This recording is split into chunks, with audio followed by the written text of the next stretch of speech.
we're going to handle this, Representative Westman. We'll give you about 5 minutes or so to talk a little bit about your ideas of economic development and moving the 4th District forward, and then Lee and I'll have some questions and we'll go to the audience to see if they have any. All right. Podium is yours. Welcome. Thank you, Rick. It's good to be here. I am the last speaker on the program, man. Last candidate.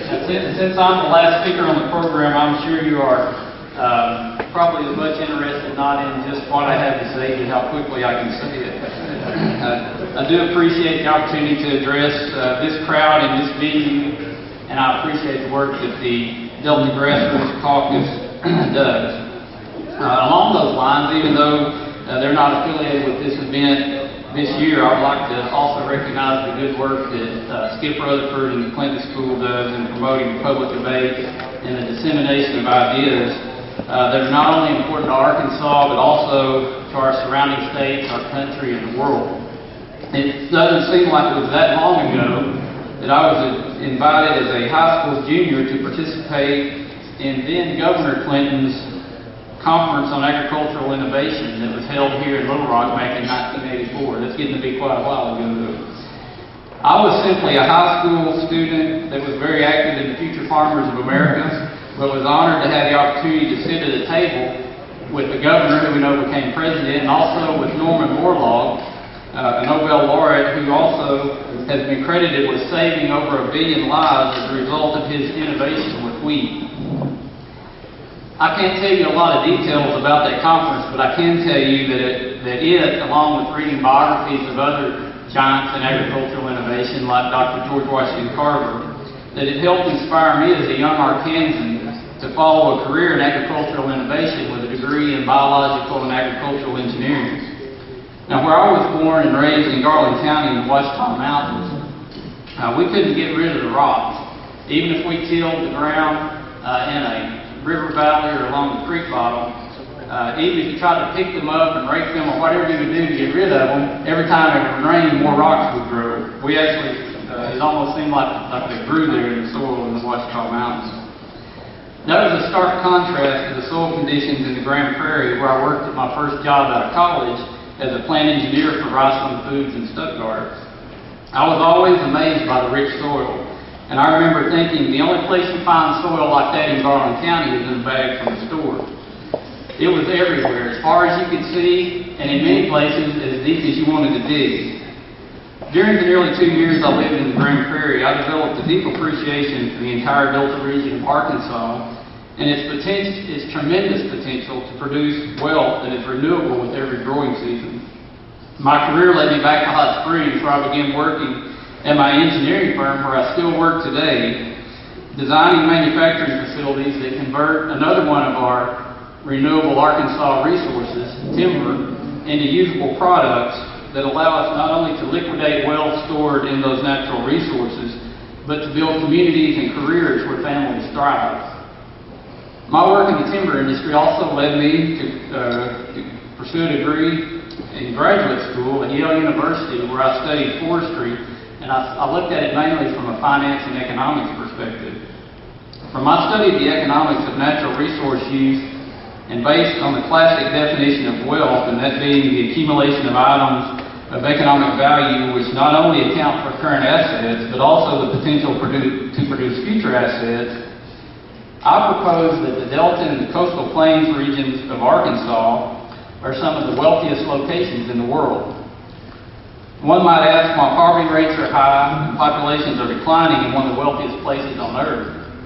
And I believe that it's much of the reason for why this caucus gathers and why we have programs like this. The Delta region, as well as the southern part of Arkansas that I'm working hard to represent in Congress, contains vast natural resources of rich soil and water that can produce renewable resources that equate to renewable wealth, as well as valuable deposits of oil, gas, and minerals. Our resources create an amazing economic base on which many core production and manufacturing businesses can be built. We have the natural resources to produce the products the world needs and wants, predominantly food, clothing, shelter, energy, and a vast array of other items of utility. So why is the unemployment rate in the 4th District of Arkansas 1/2 to nearly 1.5% higher than any adjacent congressional district in border states. Because we have yet to unleash the wealth of these resources, poverty rates are high, populations are dwindling, and unemployment rates are high, causing the 1st and the 4th congressional districts of Arkansas to expand geographically every 10 years. Instead of growing our economy, we are seeing producers and manufacturers leave, which results in a compound problem because we are losing human and capital resources that are needed to liquidate the wealth that is inherently there. This region can be the foundation of a robust economy that will fuel economic growth not only in the core production and manufacturing areas, but in many service areas, providing not just jobs, but meaningful careers and a better way of life for its residents. Because much discussion will be made on how to improve quality of life in the region, my thesis is that the only way to truly make improvements is to unleash the wealth of the region that is locked up in the resources of the region. To unleash the wealth in our economic base, I'll reflect back to my admiration of Norman Borlaug and Dr. Carver. We need innovators who will inspire entrepreneurs, who will draw investors, who will build core production and manufacturing facilities that will provide careers, that will build families and communities, that will create a demand for more services, resulting in more growth and a better quality of life. My role as a policymaker will be to nurture an environment of economic freedom where the real job creators in the private sector can do what they do best. Reagan said it most succinctly when he quipped that the best social program is a job. Notice he said job, not an internship or an apprenticeship. If we wish to improve quality of life in the Delta and the 4th District, it begins with improving employment. The jobs plan that hardworking families in the Delta and all across Arkansas deserve is fewer hassles from the federal government and more freedom from the private sector to grow good-paying jobs so Arkansas workers can establish long-term careers. Any legitimate plan must include the repeal of top-down regulations like Obamacare and Dodd-Frank, which are unfairly stifling small businesses through higher taxes, burdensome regulations, and fewer community banks that are able to lend money to those who want to invest in our community. Thank you. Let's dive right into the issues. We'll start with healthcare reform. As a member of the Arkansas legislature, of course, you were very involved in the debate on the so-called private option. If you go to the United States Congress, obviously you'll be looking at the big picture Affordable Care Act. Explain your position and why you've taken the positions you have on that. Hey, Rex. As I said, my job is an engineer. And my job as an engineer is to provide a service to core production and manufacturing operations. Without those facilities, there would be no demand for my services. The logic is simple. Core businesses built on an economic base produce wealth to support service industries. Now, the excellent healthcare system that we have here in the United States is a service industry that developed because of the wealth that generations before us were able to produce from a massive economic base. Medical schools, hospitals, and much research and development can be attributed to the sheer wealth this country has been able to produce under a free market system. The premise that we must have government-funded health insurance to have good health care assumes that someone has enough wealth and somewhere there's enough wealth being generated to fund the insurance.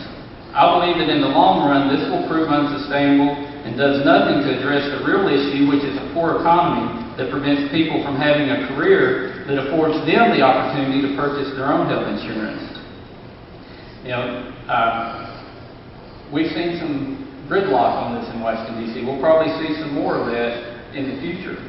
And thanks to President Obama's intransigence on the issue, I do think that changes over the next 2 years will be very difficult. I'll use the example in 2013 when the decision of the Obama administration to unilaterally ignore enforcement of the employer mandate, despite not having legal authority in Congress to do so. Just days after that decision became public, Congressman Griffin from here in Arkansas proposed a bill to put what President Obama wanted into law, in essence making it legal to delay the enforcement. The President's response to Griffin's bill in a statement of administrative policy was simply that he would veto it. Tim Griffin was performing a function of the legislative branch. President Obama didn't have the authority to delay the employer mandate at that time or the subsequent time at the start of our fiscal session here in Arkansas. and he still doesn't today. But instead of accepting the permission of Congress to enact policy that he wanted, the president threatened to veto it. This is what happens when you have a government that operates from the top down and becomes more centralized. It's what happens that causes what we see as perceived gridlock in Washington, D.C. I believe that the best way to improve the Affordable Care Act is to systematically dismantle it and unwind it until it can be repealed and then replaced. A successful limited government funded and operated program would be one that provides permanent services to the neediest and a temporary hand up instead of a permanent handout to able-bodied working-age adults. In regards to Medicaid, which the private option falls under, the ideal program would be one that takes administrative power away from the federal government and places it with the state governments. The best way to reform the Medicaid program is through a block grant with a global waiver. It's much like what I outlined in House Bill 1965 that I proposed during the 2013 legislative session. This type of policy allows states to have complete control over the Medicaid system in exchange for less taxpayer funding. This has been proven to work, providing lower costs, better services, and less waste, fraud, and abuse, plus more accountability. The Farm Bill is tremendously important to our region. Now, I used to work at the USDA, and I know that the Farm Bill is a misnomer, and actually the name of the U.S. Department of Agriculture is a misnomer because it covers many other areas like nutrition, rural development, renewable energy. How would you have voted on the Farm Bill, and specifically, of course, the two parts of it that we think are most important are the agriculture programs and SNAP, and we've done a lot of research into that, and any waste fraud use is bad, but we've got it down to slightly over 1%, which is actually better than most large-scale programs. And the average benefit is only like $4.50 a day, and we all know this is the safety net against hunger. But would you be supportive of the SNAP program going forward, and would you vote for the Farm Bill? I do support the SNAP program and the safety net for Arkansans that have a need for it, and I believe SNAP is so important that it should be completely separated from future farm bills and be allowed to stand on its own merits. I also believe that the Farm Bill should deal with farming and agriculture, and it's certainly important enough that it should stand on its own merits.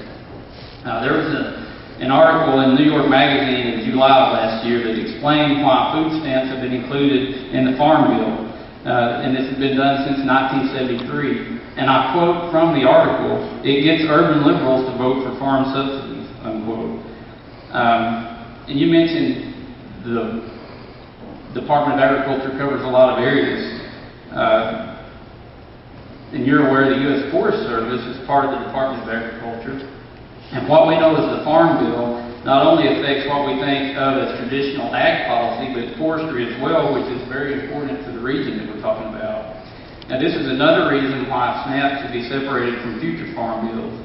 Both a Farm Bill and a separate food stamp bill should undergo rigorous scrutiny to ensure that waste, fraud, and abuse are being eliminated, and the dollars belonging to hardworking Arkansas taxpayers are spent wisely. I had the great privilege to serve as the state president of the Future Farmers of America. I understand that the United States outproduces and is more innovative than any country in the world when it comes to agriculture.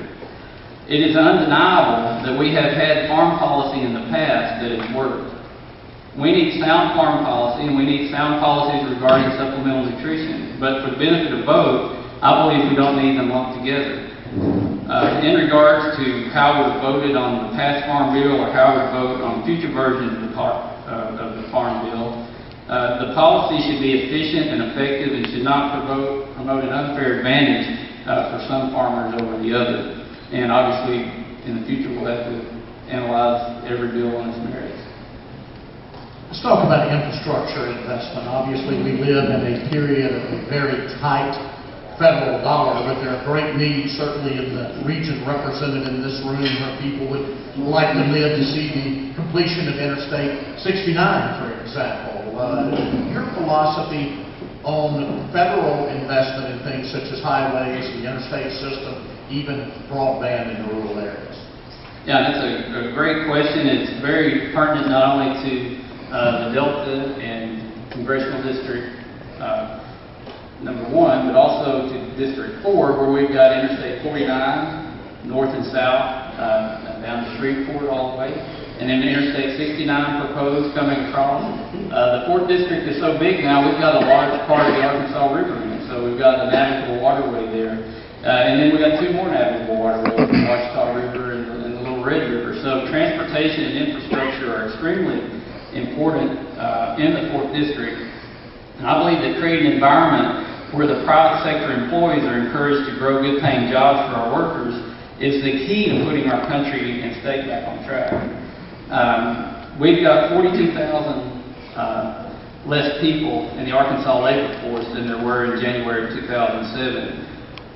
Those 42,000 people who have stopped looking for work is a little more than the populations of El Dorado, Magnolia, and Arkadelphia combined. There are also 16,425 more people unemployed today than in January of 2007. That's over half the population of Texarkana when you put it in those terms. That being said, there is a federal role and responsibility in the area of transportation and infrastructure.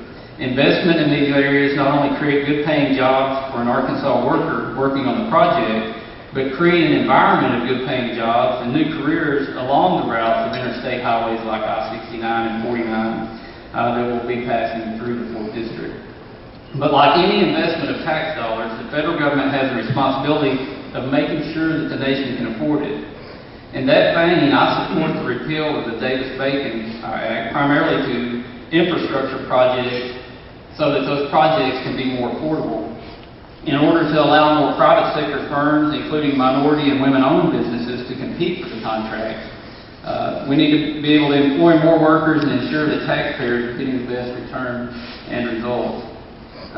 Again, because transportation and infrastructure projects are so critical to the 4th District, and that's not only in the area of highways and navigable waterways, I hope to be able to serve on the Transportation Committee in the House. And I think my experiences as an engineer and serving in the state legislature could be put to good use on that committee.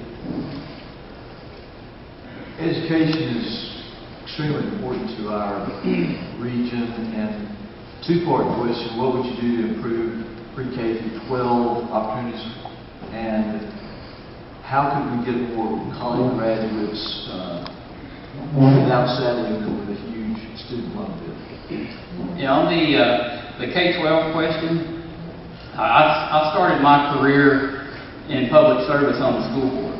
My wife's a teacher, my older brother's a principal, and I'm a big believer in the public education system. But the most critical thing to improving K-12 education is teaching kids to read by 3rd grade. And that's not just me saying that, that's what researchers have said. We have to make that a top priority. And I know it is a top priority, but we're still not getting the results that we need in that area.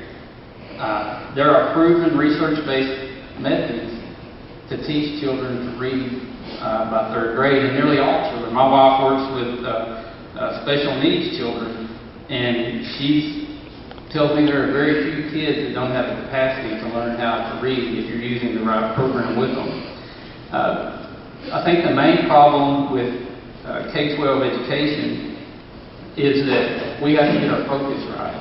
That focus can't be on teachers' unions, administrators, or government appointees and career bureaucrats to the Department of Education in Arkansas or D.C.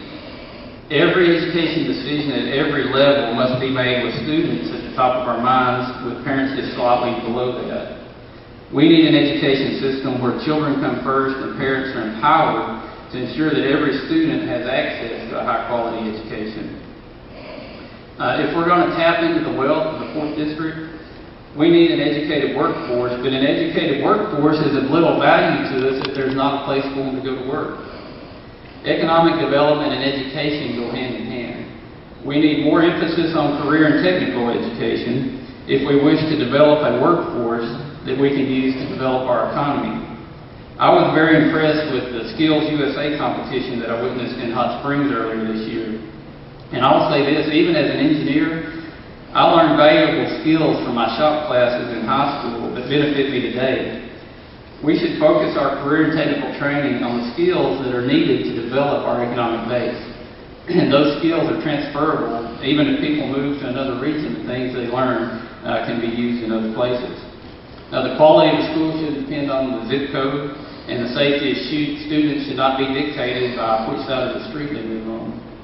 I believe the federal government has a limited role in education, and I would like to further limit that role and give more power to state governments.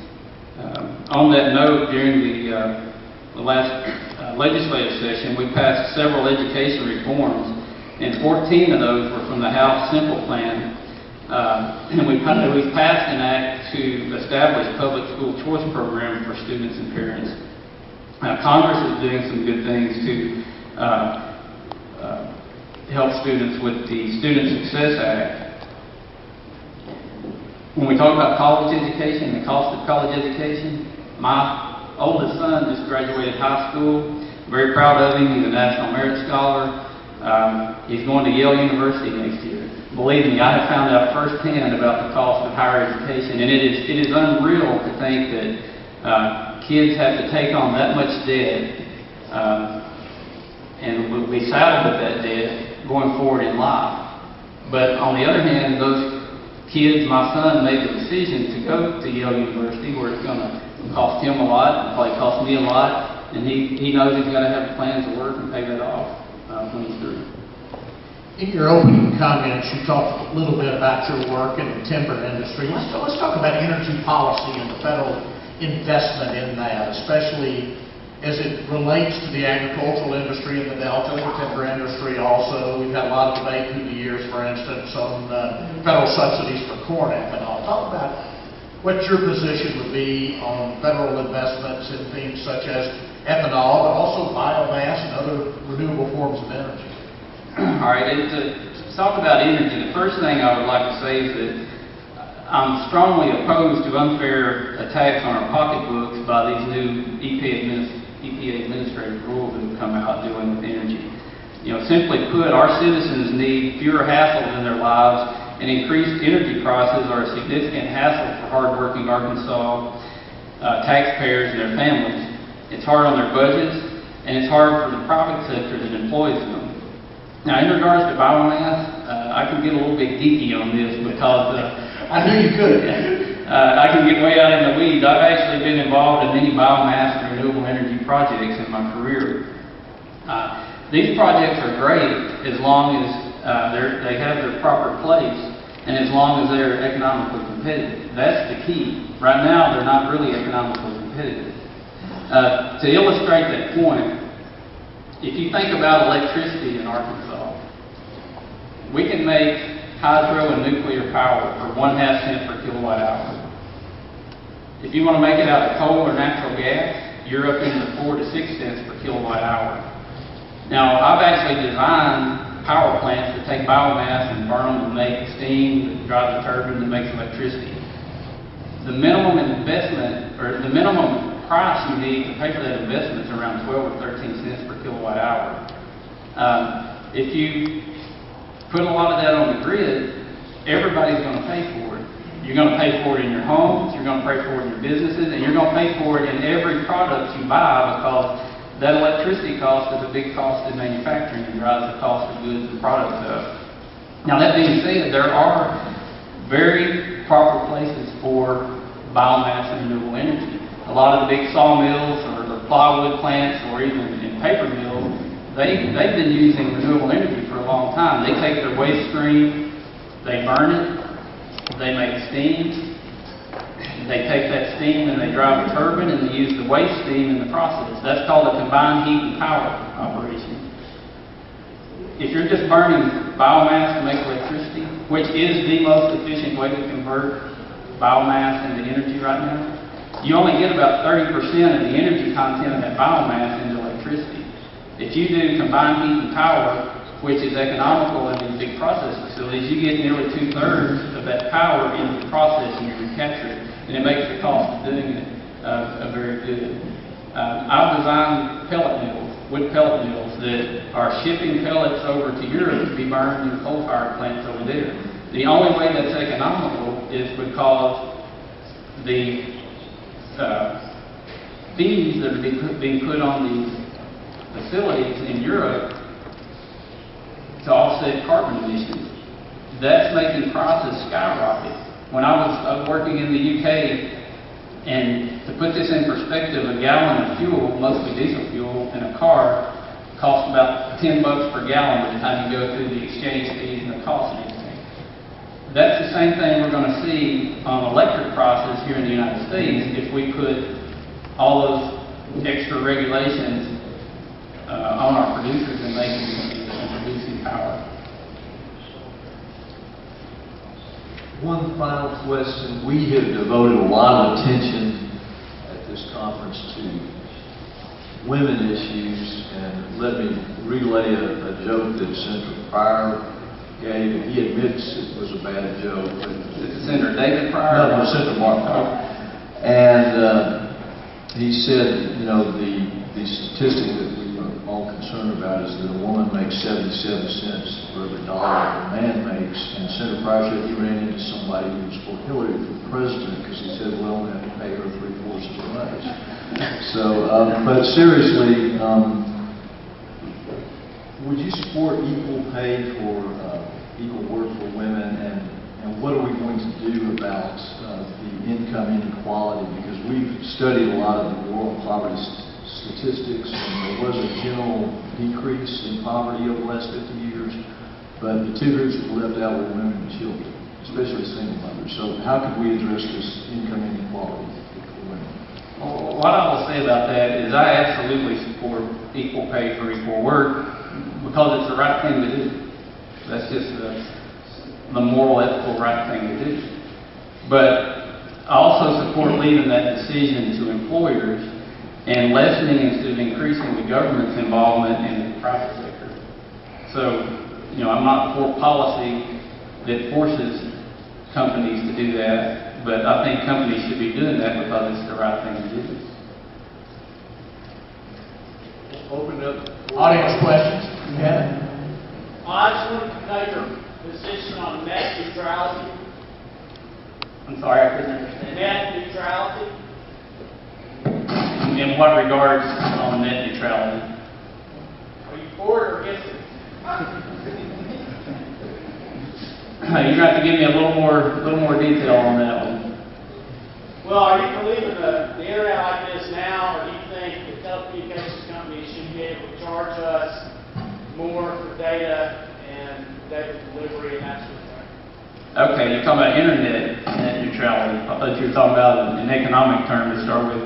I believe the internet needs to remain the way it is and private, and let people who invested the money in the internet charge to recuperate those fees. Thank you. Abrams. Each of the candidates that have spoken here today have talked about the importance of education. And I do believe education is our best national defense. If that is so, and you believe in it, I also know as a retired educator, the supply of teachers is one of the challenges that we face if we're going to grow our population, and they in turn be the ones that will produce the potential of students, and the ratio of teachers to students will spread. How do you see that we will be able to have the number of teachers that we need if we talk about K through preschool through the 4th grade? And then how will we make sure that those teachers are going to be the quality that we want the students to be as a capital asset for this state? And particularly in the Delta, we know that we've had the hardest time getting that supply of teachers where they're needed the most based on our data. How will you help us to have adequate teachers to be there for the K through or preschool? We know that we're doing the ones for the East End schools, but I'm talking about the early childhood education resource on this state. Now, that's a great question. And I think the issue with teacher supply is more geographical than it is an overall shortage, at least here in Arkansas. I know when I served on the school board in Garland County, we would get as many as 40 or 50 applicants for a single teaching position. The problem is getting those quality teachers to go to places such as the Delta and other places in South Arkansas where they're desperately needed. The Teach for America program is a great program that we've not been as friendly to in Arkansas that we need to be. But this gets back to the economics. We need to develop the economies in the Delta and South Arkansas so that it becomes a place where teachers want to move to and teach, and so we can build great schools. All of this, I think, ties back to the economy, and if we can get good jobs and a good economy, we're going to see good schools and other benefits that come with that follow. And it's frustrating because it's a catch-22. You need education to boost the economy, but you need the economy to encourage students to get the education. Why should we challenge our kids to study and work hard and go to college and get an education so they got to move out of the great state of Arkansas to get a job? I can tell you the first job I got out of college was about 20 to 30% less pay than what I could have taken out of college, out of state. But I wanted to live here in the state, and it all comes back to growing a good economy. Well, if there are no more questions, we really appreciate your coming by.